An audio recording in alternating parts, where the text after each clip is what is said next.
Topic हैगा features of Java. जावा के features किहड़े किहड़े। First हैगा साडा compiled and interpreter. Java is compiled and interpreted language. Java नूं असीं कंपाइल्ड और इंटरप्रेटेड लैंग्वेज भी बोल देंगे हैं। Java compiler translates the program source code into a compiled format known as bytecode instruction।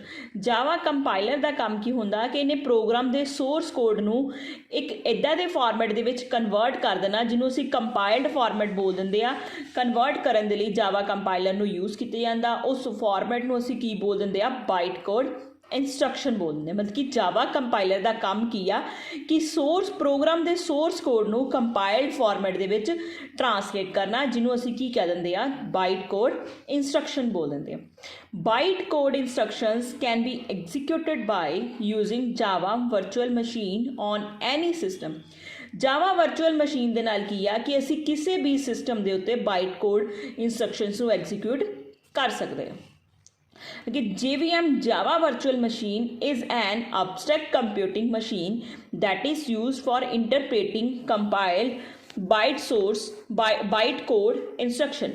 JVM की है कि एक कंप्यूटिंग मशीन आ जिहड़ी आपां काहदे लई यूज़ करदे आ, बाइट कोड इंस्ट्रक्शंस नूं कंपाइल करन दे लई। जो बाइट कोड इंस्ट्रक्शंस नूं कंपाइल करन दे लई JVM मशीन नूं यूज़ किया जाता है।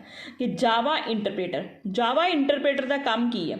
जावा interpreter converts the byte code instruction into machine code that can be easily understand by the machine. हुण जावा इंटरप्रेटर का काम की है कि इन्हें की करना, जिहड़ी बाइट कोड इंस्ट्रक्शंस हैगियां उन्होंने machine code they which convert कर देना जिहदे नाल की आ मशीन जिहड़ी की हैगी सारे के सारे कोड नूं ईजली अंडरस्टैंड कर सके। साडा सैकेंड हैगा प्लेटफॉर्म इंडिपेंडेंट एंड पोर्टेबल। हुण सब तो पहला है Java can be easily moved from one computer to another and can be executed anywhere and any time. So that हुण जावा की आ इनू असीं ईजली एक कंप्यूटर तो दूजे कंप्यूटर ते मूव कर सकते हैं और एक कंप्यूटर तो दूजे कंप्यूटर ते ईजली या किते भी आपां इनू रन कर सकते हैं, एग्जीक्यूट कर सकते हैं और किसी भी टाइम एग्जीक्यूट कर सकते हैं। So that we can say that Java is a portable language. इस करके जावा नूं असीं की बोल दिंदे आ, पोर्टेबल लैंग्वेज बोल दिंदे। कि पोर्टेबल का मतलब की आ कि जावा नूं असीं एक कंप्यूटर तो दूजे कंप्यूटर दे विच दूजे कंप्यूटर ते ईजली मूव कर सकते हैं, एग्जीक्यूट कर सकते हैं और रन कर सकते हैं एनी टाइम। जिस करके जावा नूं असीं की बोल दिंदे आ, पोर्टेबल लैंग्वेज बोल दिंदे आ।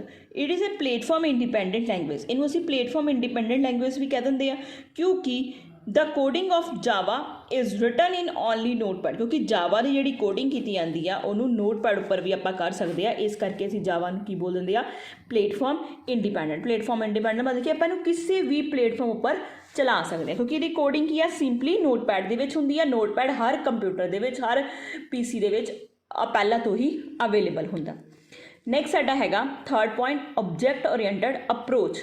ऑब्जेक्ट ओरिएंटेड अप्रोच दे विच की आ, Java is an object oriented language. Java नूं असीं ऑब्जेक्ट ओरिएंटेड प्रोग्रामिंग लैंग्वेज भी बोल दिंदे आ that support various object oriented feature. जिहदे विच ऑब्जेक्ट ओरिएंटेड दे बहुत सारे फीचर्स अवेलेबल आ such as polymorphism, data abstraction and inheritance.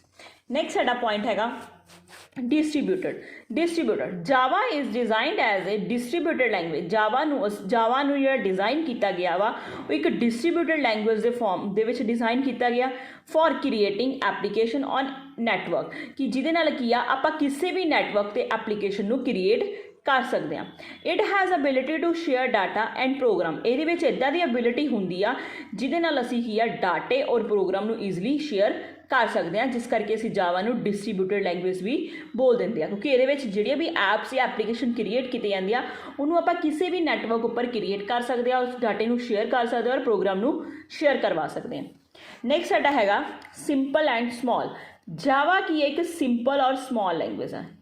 Many features of C and C++ that are either redundant or sources of unreliable code are not part of Java। Java ਦੇ ਵਿੱਚ ਬਹੁਤ ਸਾਰੇ features है ਜਿਹੜੇ C और C++ ਦੇ ਵਿੱਚ ਆ ਜਿਹਦੇ ਨਾਲ ਅਸੀਂ ਕਿਸੇ ਵੀ ਅਨਰੈਲੀਏਬਲ ਕੋਡ ਜਾਂ ਸੋਰਸ ਕੋਡ ਨੂੰ ਚਲਾ ਸਕਦੇ ਹਾਂ। ਬਟ ਜਾਵਾ ਜਿਹੜਾ ਕਿ ਜਾਵਾ ਦਾ ਇੱਕ ਪਾਰਟ ਨਹੀਂ ਆ, For example, Java does not use a pointer, pre-processor header files, go to statement and many other. Java ਦੇ ਵਿੱਚ ਨਾ ਤਾਂ ਅਸੀਂ ਕੋਈ pointer use ਕਰਦੇ ਆ, ਨਾ ਹੀ pre-processor header files use ਕੀਤੀ ਜਾਂਦੀ, ਜਿੱਦਾਂ C ਔਰ C++ ਦੇ ਵਿੱਚ ਆਪਾਂ header files ਲਗਾਉਂਦੇ ਆ, hash include iostream.h, hash include konya.h ਜਾਂ studio.h, ਪਰ Java ਦੇ ਵਿੱਚ ਇੱਦਾਂ ਦੀ ਕੋਈ ਵੀ header file use ਨਹੀਂ ਕੀਤੀ ਜਾਂਦੀ, ਨਾ ਹੀ go to statement use ਕੀਤੀ ਜਾਂਦੀ, ਅਦਰ ਹੋਰ ਬਹੁਤ ਸਾਰੀਆਂ ਚੀਜ਼ਾਂ ਹੈਗੀਆਂ ਜਿਹੜੀਆਂ ਕਿ Java ਦੇ ਵਿੱਚ use ਨਹੀਂ ਕੀਤੀ ਜਾਂਦੀਆਂ, ਜਿਸ ਕਰਕੇ ਅਸੀਂ Java ਨੂੰ ਕੀ ਬੋਲ ਦਿੰਦੇ ਆ, ਸਿੰਪਲ ਐਂਡ ਸਮਾਲ ਲੈਂਗੁਏਜ ਬੋਲ ਦਿੰਦੇ ਆ। ਨੈਕਸਟ ਸਾਡਾ ਹੈਗਾ ਡਾਇਨਾਮਿਕ ਐਂਡ ਐਕਸਟੈਂਸੀਬਲ। ਜਾਵਾ ਨੂੰ ਅਸੀਂ ਡਾਇਨਾਮਿਕ ਲੈਂਗੁਏਜ ਵੀ ਬੋਲ ਦਿੰਦੇ ਆ ਔਰ ਐਕਸਟੈਂਸੀਬਲ ਲੈਂਗੁਏਜ ਵੀ ਕਹਿ ਦਿੰਦੇ। Java is capable of dynamically linking in new class library methods and object। Java ਦੇ ਵਿੱਚ ਇੱਕ ਇੱਦਾਂ ਦੀ ਕੈਪੇਬਿਲਿਟੀ ਹੁੰਦੀ ਆ ਜਿਹਦੇ ਨਾਲ ਕੀ ਕਰ ਸਕਦੇ ਆ, ਕਿਸੇ ਵੀ ਕਲਾਸ ਲਾਇਬ੍ਰੇਰੀ ਨੂੰ, ਮੈਥਡ ਨੂੰ, ਆਬਜੈਕਟ ਨੂੰ ਆਪਸ ਦੇ ਵਿੱਚ ਇੰਟਰਲਿੰਕ ਕਰਵਾ ਸਕਦੇ ਆ, ਜਿਸ ਕਰਕੇ ਅਸੀਂ Java ਨੂੰ ਡਾਇਨਾਮਿਕ ਔਰ ਐਕਸਟੈਂਸੀਬਲ ਲੈਂਗੁਏਜ ਵੀ ਬੋਲ ਦਿੰਦੇ ਆ। ਨੈਕਸਟ ਹੈਗਾ secure language. Java is a secured language। Java की एक secure language है। It perform various checks on the programming code during run time and compile time। Java की एक secure language है क्योंकि ये परफॉर्म किया करते हैं, बहुत बारी प्रोग्राम ਨੂੰ ਚੈੱਕ ਕੀਤਾ ਜਾਂਦਾ। ਜਦੋਂ ਅਸੀਂ ਪ੍ਰੋਗਰਾਮ ਦੀ ਕੋਡਿੰਗ ਕਰਦੇ ਹਾਂ, ਉਹਨੂੰ ਰਨ ਕਰਦੇ ਹਾਂ ਜਾਂ ਕੰਪਾਈਲ ਕਰਦੇ ਹਾਂ, ਬਹੁਤ ਵਾਰੀ ਪ੍ਰੋਗਰਾਮ ਨੂੰ ਚੈੱਕ ਕੀਤਾ ਜਾਂਦਾ and ensure that the code should be reliable and bug free. ਜਦ ਤੱਕ ਕੋਡ ਜਿਹੜਾ ਹੈਗਾ ਪੂਰਾ ਰੈਲੀਏਬਲ ਕੋਡ ਨਹੀਂ ਬਣ ਜਾਂਦਾ ਜਾਂ ਬਗ ਫਰੀ ਨਹੀਂ ਬਣ ਜਾਂਦਾ, ਤਦ ਤੱਕ ਜਾਵਾ ਦੇ ਪ੍ਰੋਗਰਾਮ ਨੂੰ ਅਸੀਂ ਰਨ ਨਹੀਂ ਕਰ ਸਕਦੇ। ਇਸ ਕਰਕੇ ਅਸੀਂ ਜਾਵਾ ਨੂੰ ਕੀ ਬੋਲ ਸਕਦੇ ਹਾਂ, ਸਿਕਿਓਰਡ ਲੈਂਗੁਏਜ ਬੋਲ ਸਕਦੇ, ਕਿਉਂਕਿ ਇਹਦੇ ਵਿੱਚ ਬਹੁਤ ਵਾਰੀ ਕੋਡਿੰਗ ਨੂੰ ਚੈੱਕ ਕੀਤਾ ਜਾਂਦਾ ਔਰ ਰਨ ਟਾਈਮ 'ਤੇ ਵੀ ਚੈੱਕ ਕੀਤਾ ਜਾਂਦਾ ਅਤੇ ਕੰਪਾਈਲ ਟਾਈਮ। ਜਦ ਤੱਕ ਕੋਡ ਪੂਰਾ ਰੈਲੀਏਬਲ ਕੋਡ ਨਹੀਂ ਬਣ ਜਾਂਦਾ, ਸੋਰਸ ਕੋਡ ਪੂਰਾ ਬਗ ਫਰੀ ਨਹੀਂ ਹੋ ਜਾਂਦਾ, ਤਦ ਤੱਕ ਅਸੀਂ ਜਾਵਾ ਦੇ ਪ੍ਰੋਗਰਾਮ ਨੂੰ ਨਹੀਂ ਚਲਾ ਸਕਦੇ, ਜਿਸ ਕਰਕੇ ਅਸੀਂ ਜਾਵਾ ਨੂੰ ਕੀ ਬੋਲ ਦਿੰਦੇ ਆ, ਇੱਕ ਸਿਕਿਓਰ ਲੈਂਗੁਏਜ ਬੋਲ ਦਿੰਦੇ ਆ। ਇਹ ਸੀਗੇ ਸਾਡੇ ਜਾਵਾ ਦੇ ਫੀਚਰਸ।